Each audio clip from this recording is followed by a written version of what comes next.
Hello and welcome to another very special episode of the Sales Ops Demystified podcast. Today, we're joined by Jani Leväänen, who is the Director of Sales Effectiveness at Iron Mountain. Jani, welcome to the show. Thanks very much and good to be on the show.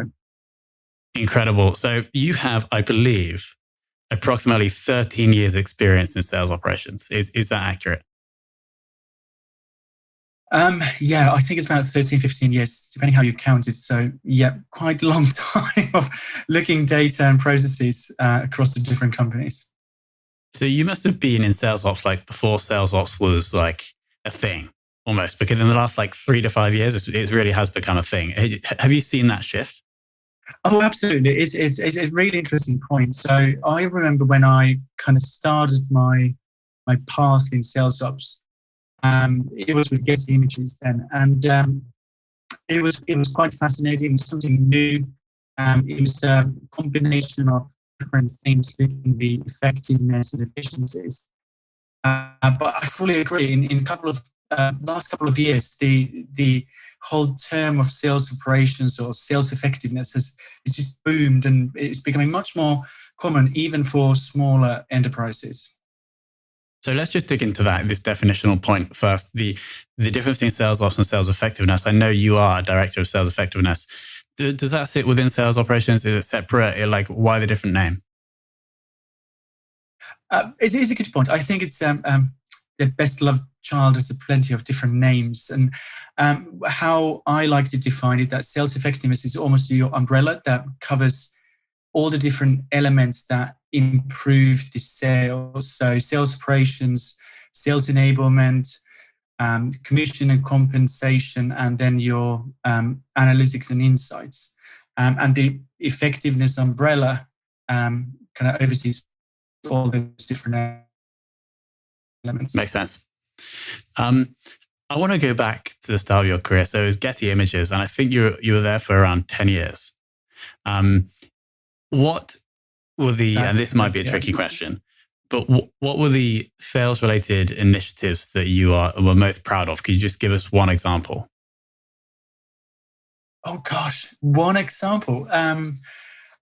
I probably would say one of my proudest things within Getty Images was sales transformation. When times got a bit tougher, and we really reanalyzed how we were servicing our customers around the world, and what kind of sales structure we had across the different sales teams. Makes sense. And then we've kind of moved over to Iron Mountain, and I'd want to ask the same question now. Is in about 3 to 4 years, I think. What has been the thing that you have implemented, or the challenge that you've overcome that you think has had the biggest impact? I think there's been a number of different things Iron Mountain, myself and as a team, we've been implementing.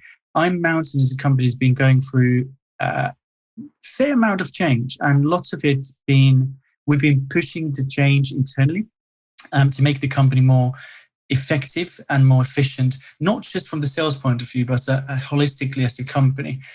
And of course, the pandemic has boosted even our path, even kind of fast forwarding some of the projects. A couple of things that are significant. In our sales enablement side, we globalizing our whole training, induction, and the assets what sales have access to. It's quite difficult to run global sales enablement function from kind of L&D point of view. So we introduced very clever tiering model where different countries are tiered on different levels, and that then gives them access to different level of assets, depending on what they need. And it's really kind of helping to focus that we don't overload the sales guys, because that's been, I think, one of the challenges during the pandemic, that people are overloading their sales teams because we all think, they need more information, but it's coming this total, you're so saturated in information that you can't eat anymore. You just black out. The other thing which we're working at the moment, is one of my favorite challenges, is we're globalizing our commissions and compensation accounting, really bringing transparency for the sales guys, not just looking from the company point of view, how much we spending money on commissions and how our comp plan works around the world, but bringing simplicity and clarity to the sales teams around the world in a time when there's so much uncertainty on everything else, and how sales operations can really drive that job satisfaction through simplicity and clarity. Yeah, I totally agree. I think both of those are slightly connected. So they're not overloading your salespeople, but also having a very clear and simple compensation system. It's almost like we need to get out of the way of the sales reps a little bit more to do what they do best, while still being there to ensure that they're going to get paid and to ensure that they have resources. But we don't want to hold their hand too much. So that's the sense I'm getting. Oh, absolutely. And I quite often refer sales ops in my own mind as it's the oil in the engine, because when you've got well-oiled engine, it just happens. Everything works, and the whole cockwork moves so smoothly. But if you let the oil to get sticky and rusty, the whole engine grinds to halt. And when you're having sales ops as that oil of the engine, they're really making sure that the sales teams know what they're doing, and supporting them along the route. They have the insight data, the processes work. It all just works. It happens like magic. It's not as easy as it sounds, of course, but it's. I think quite often when sales ops work perfectly, nobody realizes the existence of department. But when things start going wrong, then people say, "Oh, oi, where's my sales ops business partner?" Got it. So we actually kind of want the sales ops team to be almost invisible all the time. Theoretically, yes, because hopefully things work so well that you don't have those crisis meetings or things falling apart when you need to do firefighting. I mean, in the ideal world, there's no firefighting. I mean, it happens a lot in sales world. But ideally, it would be amazing if things could happen. I think there's another kind of visual image that I like is when you're thinking that the sales ops and sales enablement are your stage managers in a theater. You've got your salespeople are the actors, and you might have your product management doing all the sets and lighting, and the sales ops are pulling up and down the ropes so the lights go on and the sets come up and down. They're not on the show, but they're incredibly important part of the show behind the scenes. Very good analogies. I love analogies. They just make it so clear of what the sales ops function should be. Could we just have a little bit more detail about the Iron Mountain sales effectiveness / ops function, e.g. how many people in the team, who you guys report to, and also how many reps you are responsible for? Yeah, happy to dive into a bit of a kind of meat around the bones. So how we structured our team across the world is that we have regional directors for sales operations. So making sure that we have that kind of regional understanding and insights of what's going on, and we can react quickly. So we have regional director for Asia Pacific, Europe, Middle East, Africa, and then North and South America. So 3 regional directors. Then myself, I at the moment head special project and the kind of redesign of our compensation and commission team. So taking a slightly different role. My role at the moment is a global, so I oversee all our operating countries around the world. And then similarly, my colleague, who's our director for sales enablement, he's got a global role. So he's leading our global enablement strategy, how we really train teams, and really focusing, just like myself, on that kind of global scaling, how we can use technology stack and online tools to make sure that we can provide as much in local languages where possible, but in a global scale. And we also have a director of analytics and insights who then provides us a global level of reporting and insights on different projects. We all kind of directors, we report currently to VP of Revenue Operations. We had a little change there recently. So we merged our revenue management team and sales operations and sales enablement teams under VP of Revenue Operations. So we have a more holistic kind of commercial view of what's happening in a company. When we're looking to team sizes then around the world, we've got roughly, I would say about 1,300 sales reps around the world. It really varies country by country. We have countries where we've got 2 sales reps to countries where we have 600 sales reps. So there's huge differences on the countries. And our go-to-market strategy is fairly similar in most of the countries. So we are in midst of redefining it and simplifying it. Some of it has been pushed by COVID because the way our customers and clients are working is really driving our go-to-market strategy. We used to have a much larger quantities of probably field reps historically. We are now making sure that those customers who need field rep, they have access to field rep. But those who don't really need one, we are creating more inside sales rep type of roles around the world. Awesome. And then it would be great just to hear a little bit about the sales tech stack as well. Tech stack, I think is something everyone's always really excited. Our core platform, we're running on Salesforce. It's the core platform for the sales teams. We've got a flurry of different apps on top of Salesforce, varying from third-party data integrations, providing additional data. Companies like we've got LinkedIn pushed in, we've got Salesforce Einstein. I think there's a Dun & Bradstreet, we've got Zoom Info, lots of these kind of data, providing data for our sales guys so they know what they're doing. We're also linking our revenue management, so the pricing tools are linked into our opportunities. So the system is automatically providing guidelines on the pricing when they're negotiating on contracts and opportunities. So the salesperson doesn't have to be doing the research. The systems provide automatically that insight, what is the right price or what is kind of the what I should be aiming to on different products or service groups. We also use marketing automation tools that provide our lead management. So they all live in a kind of marketing world in our marketing operations, but they all link directly in. One of the new platforms currently our incentive compensation management platform doesn't link to Salesforce, which is a bit of a shame. And hence I'm in progress at the moment getting brand new ICM platform globally that will then link to Salesforce as well. So I think our tech stack is quite heavy, but what we're constantly focusing on that the user interface for the sales rep is simple. There's a clarity, there's a logic behind it. So you know what you're looking for, you know what you're supposed to do. I sit in our steering committees for Salesforce from Sales Cloud point of view. And one of my mantras is that I'm probably the person everyone knows that I'm going to decline every single new feature, because for me, it's like iPhone. You don't need to read the instruction manual for iPhone. You pick it up, you know how to use it.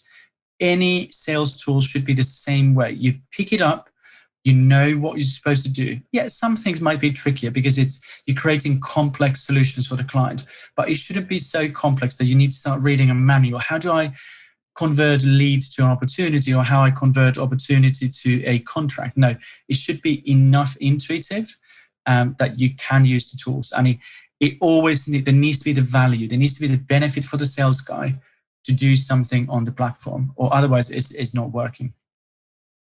Makes total sense.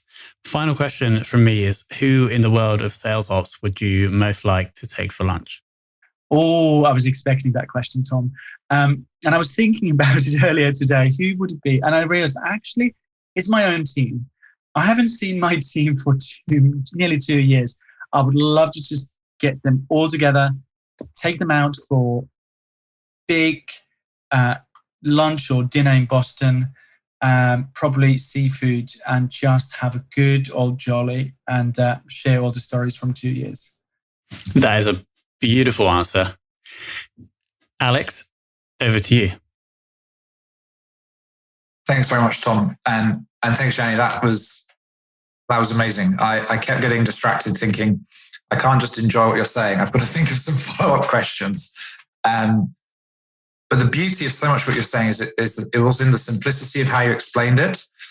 And so there were things I love, but I think diving into them further would just be to dilute the strength of what you've already said. I mean, I love the sales ops and the oil in the engine and the stagehand analogies. That was all really helpful. But one of the things is, like, and I think this is because this is the focus of what you're doing and in your role, which might be really interesting for the audience, is focusing on this sort of globalized training.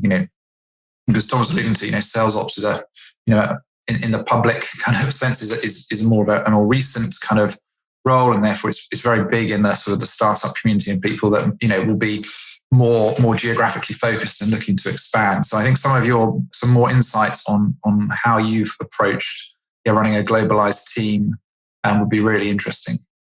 I think, Alex, it's a fantastic question. And I think there's sometimes concerns. People think sales ops needs to be huge function, and then my company can't afford to have a full blown up sales operations function. But it doesn't have to be that way. You can start from small. So you can have that one sales ops business partner. I think the key on is where you position the role as well. My personal view is never should be reporting to the sales director or the commercial director, because then you're not objective, because your boss is then dictating, oh, I don't want to see those numbers. Can you run me these numbers? Or can you give me insight on this? Like, hold on. No, let me give you insight what you should be doing or what direction we should be. And the story is not always pretty, but then you're really having honest conversations. And when you're starting on a let's say a one-man band, or you have a small team for sales ops, you can make the remit a bit wider. And I think when we talk about globalization and how sales ops can help the smaller companies, is absolutely the simplicity and clarity and scalability. I think those are my key words I keep repeating to everyone. Anyone's asking me the question, because when you, as a small company, you start building your tech stack or you start creating new ideas, we so easily, especially during acquisitions, we leave little platforms running here and on the right-hand side, or someone buys an app. Oh, this is a really cool app. It doesn't reintegrate with anything, but let's use it. And because it doesn't integrate, it doesn't work on this currency. Well, let's get different app for France, or let's get different app for Brazil. When you have a person who is the oil in the engine, or the guy who has to go, or the lady who's your traffic police in the traffic lights, who needs to approve all these kind of business decisions. I'm not, when I'm saying approve, not saying yay or nay, but being part of the conversation. Suddenly you have a bit of a control over your whole global tech strategy, how you're creating the sales process. I think another kind of visual image is that if you start creating that everything is run by exception, even if you've got 10 countries in Europe or 10 countries in LATAM, it's incredibly difficult to run management information, to do training, if you just allow every country to be individual.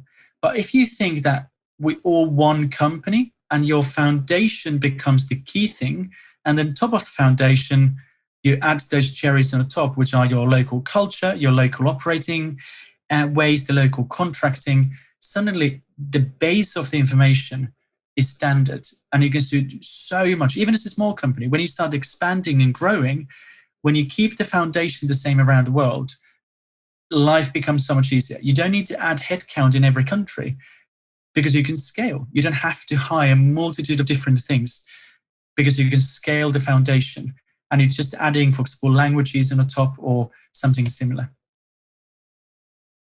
Amazing. Thank you. That was really, really helpful. And because the other thing, obviously, that you kept going on, as you said, you're known for talking about simplicity. And I also loved the iPhone analogy. Even as an Android user, I love that slide.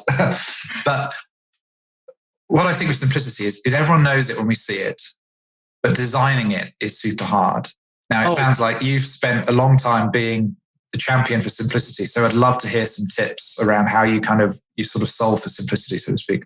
Oh, it's a really fascinating topic, and I've been really privileged to be involved. I was, for a couple of years, I was sitting in the customer advisory board for Salesforce as well when they were launching new things. And I think the interesting thing about simplicity is that when you're looking any page layout, being your customer facing or being internal CRM page, regardless of platform you're using, if there's a field that you cannot justify why it's there, or what is it used for, or if you run data and you realize nobody's using the field, take it out. Actually, just take it out.